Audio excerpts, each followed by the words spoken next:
지난주 세계 두 경제 대국 정상들이 베이징에서 만났습니다. 그리고 이번 회담에서 어느 나라가 더 강하게 나온 것인지에 대해 의문이 있었다면 여러분이 이해하는 데 필요한 모든 사실을 제가 자세히 설명해 드리겠습니다. 아마도 올해 미중 정상회담에서 가장 큰 이슈는 트럼프의 중국에 대한 새로운 시각일 것입니다.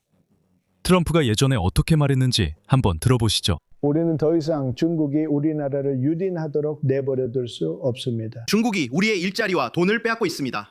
하지만 중국에서 시진핑을 만난 직후 트럼프는 이렇게 말했습니다. 우리는 훌륭한 관계를 맺었고 저는 중국을 매우 존중합니다. 와, 완전히 180도 바뀌었네요. 트럼프는 수년 동안 중국이 미국의 미래의 가장 큰 위협이라고 주장해왔습니다. 그리고 이것은 많은 공화당 유권자들 사이에서 핵심 신념이 되었습니다. 예를 들어 중국 기업들이 미국 농지를 매입할 때 트럼프는 처음에 이렇게 반응했습니다. 당신들이 우리 땅을 사는 걸 원치 않습니다. 우리는 당신들이 그 땅을 사서 시장에서 없애는 걸 원하지 않습니다. 이제 트럼프가 중국의 미국 농지 매입이 미국 농부들에게 왜 최고의 일인지 설명하는 걸 들어보세요. 농지 가격이 떨어지는 걸 보고 싶으십니까? 농부들이 많은 돈을 잃는 걸 보고 싶으십니까? 그냥 그걸 시장에서 빼버리세요. 놀랐네요. 또 180도 전환이군요. 중국 학생들이 미국에 오는 건 어떻게 보시나요? 믿지 마세요. 공화당원들은 수년 동안 중국인 학생들이 모두 중국 정부와 군대와 연관된 스파이라고 주장해왔습니다. 이번 정상회담 전 트럼프 발언을 다시 들어보세요. 하버드에 오는 외국인 학생이 약 31%, 거의 31% 나댑니다. 미국인들도 가고 싶어 하는데 너무 많아요. 하지만 트럼프는 이제 중국인 유학생이 미국 대학의 장기적인 성공의 열쇠라고 믿습니다. 나는 그들에게 학생을 원하지 않는다고 말할 수도 있습니다. 그런 말을 한 나라에 한다는 건 매우 모욕적인 일입니다. 만약 대학 시스템이 망하는 걸 보고 싶다면 그 안에서 50만 명을 빼보세요. 보시다시피 수년간의 반중국 수사에도 불구하고 현실은 미국이 지금 그 어느 때보다 중국에 더 의존하고 있다는 것입니다. 트럼프 팀은 중국의 도움을 요청하고 호르무즈 해협을 다시 열기 위해 지구 반바퀴를 날아갔습니다. 우리는 이제 트럼프의 이란 전쟁 90일째에 접어들고 있으며 미국 대통령에게는 빠져나갈 길이 없습니다. 그리고 그가 베이징에 가서 시진핑에게 도움을 요청해야 했다는 단순한 사실만 봐도 지난 몇 년 동안 지정학적 균형이 얼마나 극적으로 바뀌었는지 알 수 있습니다. 분명히 하겠습니다. 중국은 이란 전쟁 종료에 도움을 주지 않을 것입니다. 그들이 할 수 있어도 이는 터무니없는 주장으로 대통령을 약하게 보이게 합니다. 그는 자신이 일으킨 전쟁으로 다친 호르무즈 해협을 열어달라고 중국에 애원하고 있습니다. 우리가 중국에 그런 일을 해달라고 애원하는 모습을 전 세계가 어떻게 볼지 생각해 보십시오. 우리가 얼마나 약해 보이겠습니까? 하지만 오늘의 분석은 트럼프가 에어포스 1에서 내렸을 때 순간부터 시작해 보겠습니다. 베이징에서 500명의 중국 학생들, 이 열정적으로 깃발을 흔들고 미소를 지으며 미국 대통령을 맞이하기 위해 뛰어오르며 환영했습니다. 사실은 아주 단순합니다. 이 장면은 X 게시글에서 강조되며 200만 회 넘게 조회됐습니다. 게시글엔 젠장, 시진핑 주석은 트럼프가 뭘 좋아하는지 정말 잘 아는군이라고 적혀 있었습니다. 보시다시피 트럼프는 아마도 세계에서 가장 큰 나르시시스트라고 할 수 있습니다. 중국이 공정 경쟁을 위해 한 일은 레드카펫을 깔고 트럼프를 칭찬한 것뿐이었습니다. 그러면 그는 곧바로 우쭐해졌죠. 보시다시피 열성적인 메가 지지자들은 트럼프가 레드카펫을 걷는 이 모습을 미국이 다시 한번 국제 무대에서 존경받고 있다는 신호로 받아들였습니다. 그들은 바이든이 이런 환영을 절대 받지 못했을 거라고 믿습니다. 그리고 아마 맞을 겁니다. 왜냐하면 중국은 이런 게임을 어떻게 해야 하는지 잘 알고 있으니까요. 트럼프의 자존심을 만족시키면서 중국은 그의 사고방식에 영향을 주고 강경한 신념을 바꿀 수 있었습니다. 트럼프는 폭스뉴스에서 시진핑을 개인적 친구이자 놀라운 인물로 인정했습니다. 이는 중국의 정치적 승리입니다. 하지만 우리는 아직 표면만 다루고 있습니다. 미국과 중국 대통령이 만날 때 항상 다른 이들도 함께 있기 때문입니다. 트럼프와 함께 베이징을 방문한 미국 CEO는 총 17명이었고 이들은 미국에서 가장 크고 중요한 기업인들이었습니다. 물론 테슬라의 일론 머스크와 엔비디아의 젠슨 황도 참석해서 정상회담 동안 트럼프의 양옆에 자리했습니다. 하지만 배경에는 애플 오브 팀 쿡, 블랙록의 레리 핑크, 그리고 보잉, 시티뱅크, 골드만삭스, 퀄컴의 CEO들도 있었습니다. 이제 중국도 상황을 파악하고 시진핑 주석을 수행하기 위해 중국의 대표적인 CEO들을 대거 동원했습니다. 샤오미와 레노버부터 틱톡의 모회사 바이트댄스, 자동차 부품 대기업 푸야오글라스까지 베이징은 이번 정상회담이 단순한 정치적 쇼가 아님을 분명히 했습니다. 중국은 수십 년에 걸쳐 구축해온 거대한 산업 및 기술 생태계를 과시하고 싶어 했습니다. 그리고 미국 기업들이 세계 경제를 압도적으로 지배했던 이전 시대와 달리 이제 이들 중국 기업 중 상당수는 미국의 대형 기업들과 직접적으로 경쟁하고 있습니다. 하지만 이렇게 유명한 CEO들이 모였는데도 양측이 실제로 주요 무역 협정을 체결했을까요? 항공산업에 대해 이야기해 봅시다. 트럼프 팀은 중국이 보잉 항공기 750대를 구매할 것이라고 자랑했습니다. 만약 사실이라면 이는 역사상 가장 큰 항공기 주문이자 백악관의 엄청난 정치적 승리가 될 것입니다. 하지만 한 가지 문제가 있습니다. 보잉 주가는 정상회담 이후 실제로 거의 5% 하락했습니다. 왜냐하면 중국은 200대의 항공기 주문만을 확인했기 때문입니다. 이번 계약이 750대, 200대 아니면 없는 것인지 궁금할 수밖에 없습니다. 현재 양측은 원칙적으로만 합의한 상태입니다. 실제로는 에어차이나, 중국 동방항공, 중국 남방항공 같은 개별 중국 항공사들이 구매 계약서에 서명하기 전까지는 어느 숫자도 의미가 없습니다. 그게 바로 앞으로 90일 동안 투자자들이 주목할 진짜 이야기입니다. 항공사 차원의 발표가 없다면 750대 항공기 계약은 정치적 헤드라인에 불과합니다. 또 주목할 산업은 농업입니다. 수년 동안 중국은 미국산 대두의 최대 구매자였고 미국 농부들에게 가장 중요한 수출 시장 중 하나였습니다. 실제로 미국 농업에서는 일부 부문 전체가 중국의 수요에 크게 의존하게 되었습니다. 트럼프는 중국이 앞으로 2년 동안 매년 170억 달러 상당의 미국 농산물을 구매하기로 약속했다고 자랑스럽게 발표했습니다. 겉으로 보기에는 이것이 백악관의 큰 승리처럼 들립니다.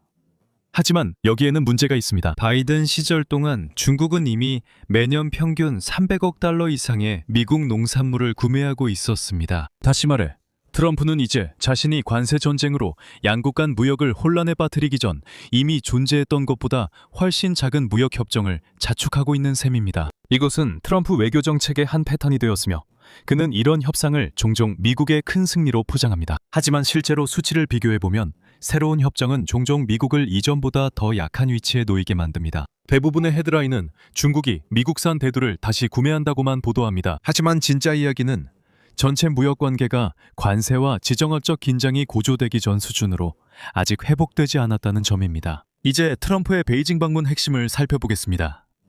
이는 전적으로 이란 전쟁 때문이었습니다. 앞서 언급했듯이 트럼프는 이 전쟁에서 현실적인 출구 전략이 없고 세계 경제는 이 전쟁을 파국 없이 계속 감당할 수 없습니다. 다시 한번 여기서 우리는 트럼프의 외교 정책 모순의 또 다른 명확한 예를 볼 수 있습니다. 오바마 대통령 시절 미국과 이란은 이미 이란의 핵 프로그램을 제한하는 대신 제재를 완화하는 틀을 협상했습니다. 하지만 트럼프는 그 합의를 반복적으로 비난했고 역사상 최악의 거래라고 불렀으며 결국 취임 후 그 모든 것을 완전히 파기했습니다. 문제는 합의가 깨진 뒤 이란이 중동에서 영향력을 크게 넓혔다는 점입니다. 트럼프는 베네수엘라에서처럼 이란도 쉽게 제압할 수 있다고 착각해 이란과의 전쟁을 시작했습니다. 하지만 이란은 미국과 이스라엘 두 핵보유국의 공격에도 살아남을 수 있다는 것을 세계에 증명해 보였습니다. 트럼프의 이란 공격 결정은 역효과를 낳았습니다.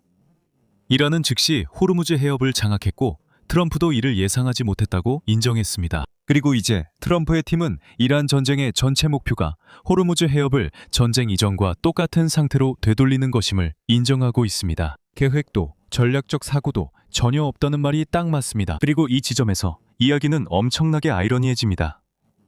오바마의 이란 핵 합의를 수년간 비난하던 트럼프가 이제는 훨씬 약한 입장에서 필사적으로 새로운 합의를 협상하려 하고 있기 때문입니다. 이란은 호르무즈 해협 풍제권을 포기할 가능성이 거의 없습니다. 이란 정부는 선박들이 해협을 통과할 때 통행료를 부과해서 상당한 수익을 올리고 있으며 통과를 위해서는 중국 위안화만을 법정 통화로 받고 있습니다. 이것은 중국이 세계 무대에서 얼마나 영향력이 큰지 다시 보여줍니다. 트럼프가 베이징에서 중국의 글로벌 무역로 재개를 도와달라고 요청하고 있을 때 중국 유조선들은 이미 거의 방해받지 않고 호르무즈 해협을 통과하고 있었습니다. 다시 말해 중국의 관점에서 이번 위기는 그리 심각하지 않았습니다.